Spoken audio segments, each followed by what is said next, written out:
Yeah. It's your boy D1, man.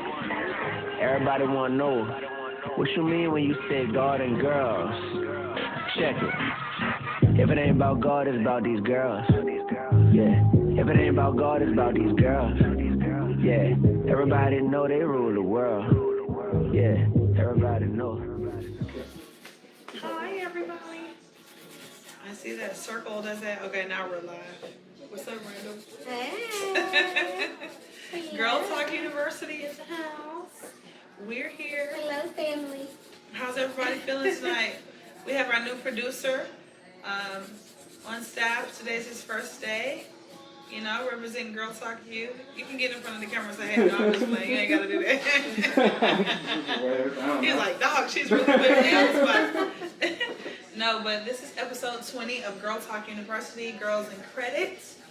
One of the most important conversations we're going to have this year, I believe, is at least for me, in my life. Yeah.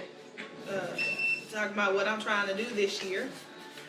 We're changing things up a bit. We're doing things in the nail shop because I believe that girls should practice self-care and just pampering themselves. Hey, Steven. Thanks for joining. I'm here with the lovely Miss Randall Belt Spencer. How was your Thursday? My Thursday has been simply amazing. It's been long, and this is a much welcome relaxation break. For sure. So let's get right into it. So, of course, this is episode 20 of Girl Talk University.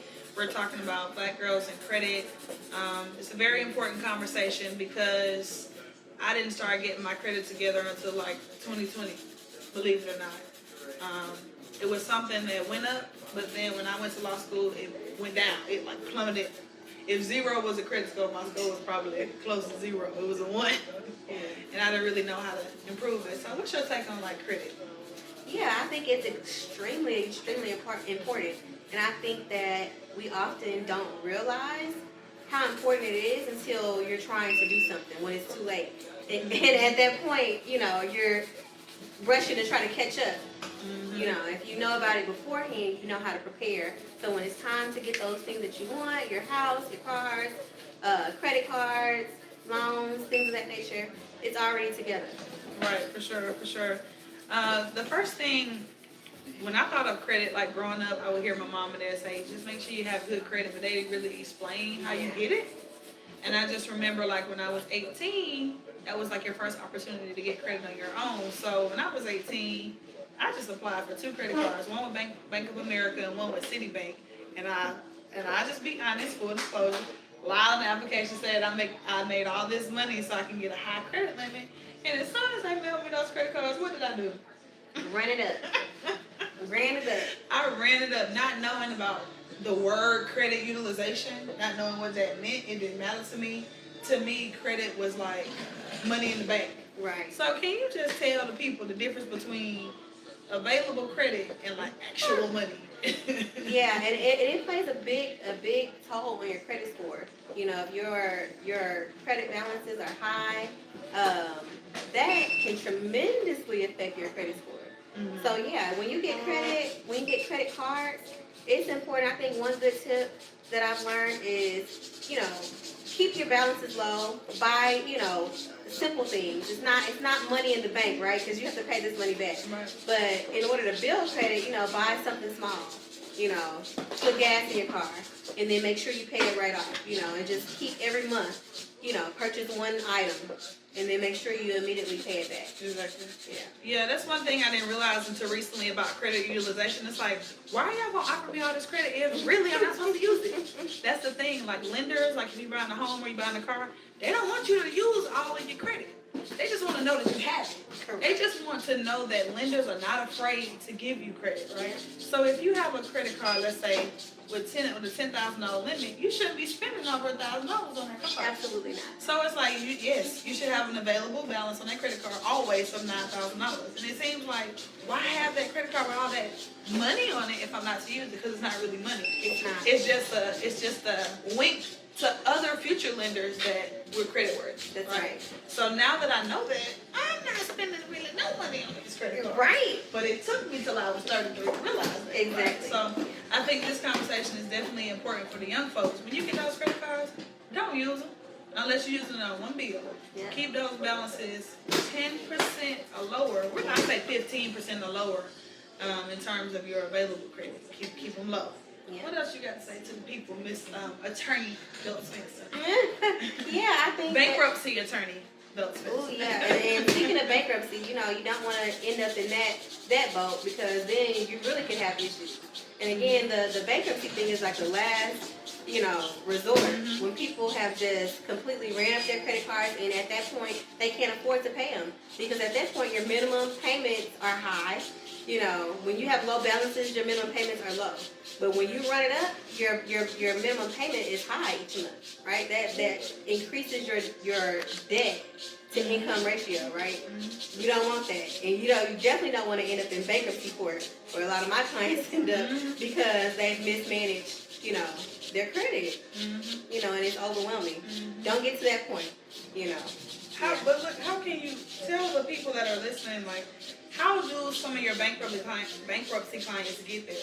Like, me and you, we have credit cards. I mean, we have, I don't know how many you have, I'll say less than 10, right? We don't have that much credit. But some people get like so overwhelmed and boggled down. And that's not to place judgment on them, but it's like, how do you get there?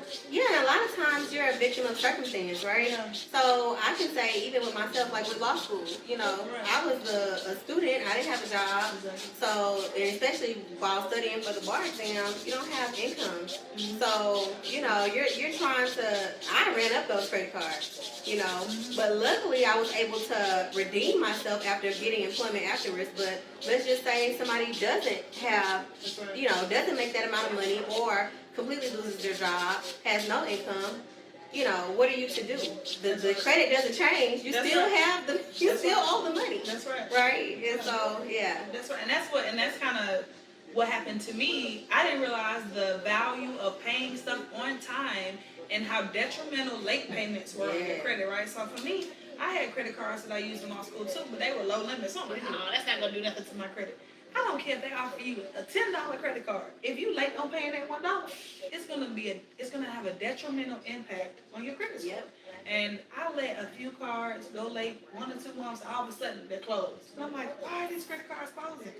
And my credit score goes from let's say it was a 650 to a 600 to a 500 to I think the lowest my credit's been was even like 499 when I was in law school practicing to be an attorney with a low credit score. And now it's by the grace of God, hundreds of points higher, but that was awful, all because of a few late payments. Yeah. So I say all that to say, next step, don't pay nothing late. Correct. Nothing. I don't care how low it is. I don't care if you're spending your last couple of dollars between, am I going to get gas for the weekend to chill, or am I going to pay this credit card? Just pay that credit card and just stay at home and watch Netflix. Do not get any late payments because it has a detrimental impact on your credit. And it takes, 6 to 9 months to bounce back from a late payment? Almost a year, really. I was going to say, it could take years. From seriously. One late payment. One late payment, yeah. It could follow you for, actually 7 years. It will follow you. It can follow you up to 7 years, but like you said, the redeeming factors, you can try to redeem yourself, but it's hard. It's hard. It's almost like when you go to school, if you start off with bad grades, it's hard to pull your GPA up. But if you start off well, it's hard to go down. So just if you don't have a lot of credit, you don't know a lot about credit, get you a few credit cards. Don't spend a lot of money on them, and make sure you pay the balances on time. And I know that sounds like, okay, we're going to pay the bills on time. Make sure you pay the bills on time. Because when you get to this point where we're looking for homes, we're looking for different cars, we're looking for lines of business credit, right? You're trying to be a boss, you're trying to be grown. It's hard to do that because you got little measly late payments on your credit, right? So let's talk about a good credit score. What's a good credit score to you, or what's a good credit report to you? I say a good credit report, like we discussed, is, on-time payments. I would say low credit card balances, low, also loans. You got to be careful with that, because any loan that you get, whether it be a car, a personal loan, any type of loan, right, it's going to go against your debt to income ratio. So let's just say you're trying to buy a house. They're going to look at, how much do you make, in comparison to how much you pay monthly on bills. right? And if it's high, they're gonna say no. That's right. That's right. That's right. Yeah. Another word that you should write down in your repertoire is debt to income ratio. She's right. If you have all these balances and you can't show that you make a lot of money or more money compared to those balances, it's not going to look good. Okay. They want to know that you can make ends meet. And I think anything below, they say 50%. I'm gonna go lower and say 30 to 40%. If you can keep your debt to income ratio lower than 30 or 40%, that's really good. Which means if all of your debt each month is $1,000, how much need to be making? At least $2,500 a month. Okay, if your debt monthly is $1,000. So don't go and ball out if it's not time. Your time will come. Look, my time still hasn't come to ball out. So your time will come. Make sure you keep your debt to income ratio low. Don't be afraid to turn down loan offers. That's true. Because they're going to come, you know. Every time I got pre-approved for something, I used to apply. Yeah. Which brings me to inquiries, okay? Every time you ask for credit, it's going to drop your credit score at least 2 to 5 points every time you ask. So if you really don't need it, don't ask. Don't ask until you need it, because those inquiries can drop your score a bit too, and that's kind of annoying. Because lenders are like, why do they keep asking to borrow money? Are they struggling? Yeah. You know, so it's not really a good indicator for lenders when you're continuously asking for credit. Yeah. Mm-hmm. They don't like that. Yeah. So I'm trying to think what else, because credit has been like an uphill battle for me. I've learned so much in this past year that I feel like for the young girls out there, even the grown women out there, if you can work with a credit repair specialist, if you're not at the point where you want to be, I would say 720 is like a good score. And that's not just TransUnion, which is usually the more lenient credit bureau. But 720 across the board is like a really good score where most of the credit cards, most of the cars, most of the mortgages that you want are going to say yes to you. So for me, my goal is to keep all my scores of 720 or higher. That's a goal for me, okay? Now, for my aunties and my mom and them, 800, 850 is what they want. But let's talk about how you get to the 800s and the 850s. All right, and I might have some credit repair specialists that might disagree with me, but credit age is important too. So for me, I've applied to, some credit cards and some loans recently, and I've been approved, but my credit age is low. So it doesn't drop my score, but it doesn't look good to lenders. But when you can show that you paid on a bill for 10 and 20 years, that looks really good. That's going to improve your score really high. So make sure if you open up that credit card, don't close it. Don't let it go delinquent, or don't let it go late. Keep it for as long as you can, because that'll improve your credit age. So that's one of the factors that they look at as well. Definitely one of the factors. What else have you seen in terms of your journey with like being a woman out here trying to keep your credit right? I think that employment is important.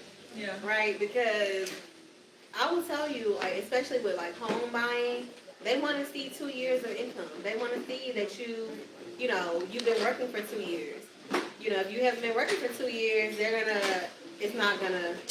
I'm telling you, they're not really flexible on it. Mm-hmm. So consistent employment, of course, if you grow and you move to a higher paying position, or, you get a higher paying job, by all means, but they want to see consistent employment. That's for sure. That's definitely for sure. And again, I speak for myself, I've been in and out of school, I feel like, since I graduated high school, college, and then grad school, and then took time off, and then I went back. So employment, and even now, I am self-employed now, so it's different, but employment has been a struggle. Just people in my parents' generations would say stay on the job for 20, 30, and 40 years. That's not my reality. So showing credit companies and showing lenders that I am credit worthy because I can keep gainful employment has been, I won't say it's been a struggle for me, but it's been a choice for me to stay in school, which I'm going to admit, being in school has been slightly detrimental to my credit. It's been good because my student loans are so old, it's improved my credit age, but it's been a detriment because my debt to income ratio is so high because of student loans. So when they tell you to apply for scholarships, apply to them. Yes. When they tell you to be a graduate assistant or a tutor or a research fellow and all those fancy things in school, do those things. Don't go and get loans that you don't need. When I was in college, Randall, I had a full scholarship to Hampton University. Shout out to the mayor of Atlanta back then. And I still took out loans just so I could live off the refund check. Right. I'm 17 with $4,000 in my bank account. What am I gonna do with $4,000 when I'm 17? You know, I mean, I guess I could have saved it if I knew better. I could have purchased a mutual fund, or I could have purchased a car with cash. I could have done other things. But I was going to buy McDonald's and ramen noodles and ugly tennis shoes that I can't even tell you the name of. Yeah. So, you know, if you have to have money to survive, fine. But if you don't need those loans, don't get them. I got so many loans from the Department of Ed that I really didn't need. Yeah. You're looking back on it. So if I could tell the listeners out there one thing, don't get these loans if you don't need them. Don't get student loans if you don't need them. Because when you want to purchase a home or you want to make a bigger purchase like a business or things like that, they're going to count that towards your debt. And it could be to your disadvantage, okay? But that's no shade on school. Shout out to college, I guess. But try to get it paid for if you can. Right. I see Cody has joined. I see Shantae has joined. I see Steven has joined. Hey to all of you guys. This is episode 20 of Girl Talk University, featuring the lovely Miss Attorney Randall Belt Spencer here.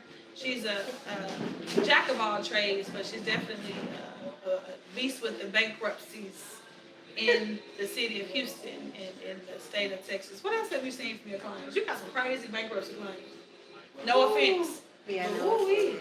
We love them, but we do. I think another big part is just, basically getting into something that you really can't afford, right? Mm-hmm. So I've seen clients who, buy $500,000 homes. They were not prepared to pay that mortgage, and they end up in bankruptcy trying to save their home from foreclosure. Mm-hmm. Right? So that's another thing. If it's something out there and you cannot afford it, you have to be realistic. Like, this house is $500,000 and it's beautiful, but I can't afford it. I'm gonna be broke. I'm not gonna be able to. I'm gonna push back on that though. Cause like it's a mental component to that, right? So if you see something you want, you're like, I think I can make that shake, and you have these pressures of being lit or being great or being fancy from the people around you. How do you shake that? How do you shake that pressure of? Cause I'm speaking for myself. I live by myself. I don't necessarily need a house, but I sure want one. I don't want to walk around those dogs in my apartment complex all the time. I want my own garage where I can and I'm in the house. But how do you fight those societal pressures of like wanting to live above your means? And I'm not gonna lie, like the houses over here in City Center are beautiful. Mm-hmm. They're $1 million homes, and I'm like, what do I have to do to get into that? So it's just like a motivation factor. Right. So instead of saying I'm gonna buy that right now because I can't afford it. So there you go. It's not realistic for me, right? I don't want to end up in the streets because I decided I want to get into this $1 million home. So I instead use it as a motivation factor. Let me go ahead and get into a home that I can afford so that I can save money, right? Save money and secure more funding for what I really want. Yeah, for sure. Yeah, so I think that's where my change in mentality is, because there's some houses out there that are beautiful, and I'm like, I need to do. How can I have this? Yeah. That's what, okay, let me see. I need to start this business. I need to do this. I need to generate this type of income in these different ways so that I can get there. And that's the key. I think the key to credit is like knowing that credit is just a tool to show lenders that you can have access to more credit. It's not to really use it. Yeah. It's sad, but like you don't really want to necessarily use the credit that you're given, but you do want to have it as a tool to access higher things. I know that seems counteractive, but that's all credit is. It's a tool so that lenders can give you more of it, but technically you're really not going to use most of it, and I wish I was taught that. Yes, you need it, but you're not really going to use it. Right. Is there anything else like that where it's like you need it, but I don't want to say like a gun, because you might use the gun, but kind of like a gun. Like you need it, but hopefully you won't need it. You're right. But You get won't it have to anyway. use it. Yeah. Kind of like a gun. That's how I see credit. Like you want it in the backseat or under the bed, but you're not really going to use it. Just right. in case. Yeah. Okay, so with the analogy. Right. Yeah, that's a good analogy. Yeah. So that's how I see credit. That's how I see credit. Yeah. What else do you want to tell these viewers? before we get off? I know it's been about 20 minutes. I've had a good talk so far. I know that we had someone on Instagram. I think she was a wealth management coach that was shouting out the post about this conversation tonight. I'm sure maybe one day we can add her to this chat. What are you working on now with your credit? I know you said you were trying to buy a home. What's been the and that's the challenge. That's what I mean. Like, I wasn't taught credit as a kid. Like, I was not taught anything about, how important and crucial credit is into how it is, because I will give another story real quick. But before I went to law school, I got into a car accident and I had to get another car. Well, I was able to get another car, but guess what? My interest rate was super high. Super high because my credit was awful. So I had like a 20-something%. So I'm paying $600 a month on a Nissan, like as if it was a luxury vehicle or something, And to this day, I still pay for that car. And that's been 7 years ago. Yeah. So it's just like, be careful because credit can be the thing to literally get you into horrible deals or really great deals. Yeah, for sure. For sure. And it's super important. You need it. You need to prepare for it because if you want something, if you see yourself owning a house or having this type of car or securing a business loan for your new startup in a couple of years, start now. Please, start today. Please. And the one thing about credit, which is like frustrating for me, is if you're trying to improve it, the single most thing that will improve your credit, shout out to the people on Facebook, I see y'all, is time. Time is the single most thing that will improve your credit. If you're paying the creditors, they need at least 3 months of you paying. If you had a late payment, you need at least 6 to 9 months for it to not weigh as heavily, right? So time is the one thing that will make your credit skyrocket. But if you want it now, it's hard to do. So that's why I say, if you have good credit already, keep it good. If you don't really have credit, I would suggest you get some either unsecured or secured credit cards. So we don't have to, I guess we can get into the difference between unsecured and secured credit cards. But I suggest you get a few cards, maybe pay one thing on it a month. Yeah, make sure you keep the balances low, but do pay on it monthly so that you can show other credit lenders that you're trustworthy with credit. So and I know those emergencies happen, because with me, while I was studying for the bar, I couldn't work. So guess what ran up? Them credit cards. Yeah. But I ran them all the way up. So now that I'm trying to get a house, I had to pay, I'm telling you, like over $10,000 worth of debt that I had racked up and had my credit score in the low 600s. I had to pay all that. Like I had to pay over 10 grand just to get it out of the 600. You got it out though, sis. Shout out to you. 700 club. But I'm saying, think about it though. Not because of any other factor. Just because I had ran those credit limits up, my credit score was like a low 600. Now we in 700. After I paid them down, like low 700s now. So yeah. For me, it was just access to credit. Because for me, I had the opposite problem in law school. I had, 3 credit cards or something. I let all 3 of them go late. 1 or 2 of them closed. So after they closed and they shut down my credit cards, no one would lend me money. Like nobody. And these credit limits were like $500. It was like nothing. I'm like, y'all really not going to give me no credit? I didn't even do anything. Yes, you did, sis. If you didn't pay that $25, you didn't pay the $25. So we're going to close the card, right? So now I've had to get what's called secured credit cards. It's kind of like putting a down payment on a card where you pay a little bit to get the card. You pay a little bit to get the card. I've had to do that, just to move up the credit. So I just want you guys to, sorry. I definitely want you guys to keep that in mind, going forward. Don't not pay your stuff. That comes with cars and repossessions. Don't get your car repoed. I'd rather you suck it up and ask a family member for money before you let that car get repoed, because it's going to wreak havoc on your credit. When it comes to rent, child, don't get into no apartment with no man. Men, don't get into no apartment with no girl unless both of y'all names going on the lease, okay? Don't let people talk you into, I got the money, but I ain't got the credit. My credit kind of messed up. But you put your name on it, I pay for it. Don't do that. Because then 3 months later, not 6 months, 3 months, give you 90 days. They're gonna be like, ah man, I gotta move around. Or they'll just move around and not tell you.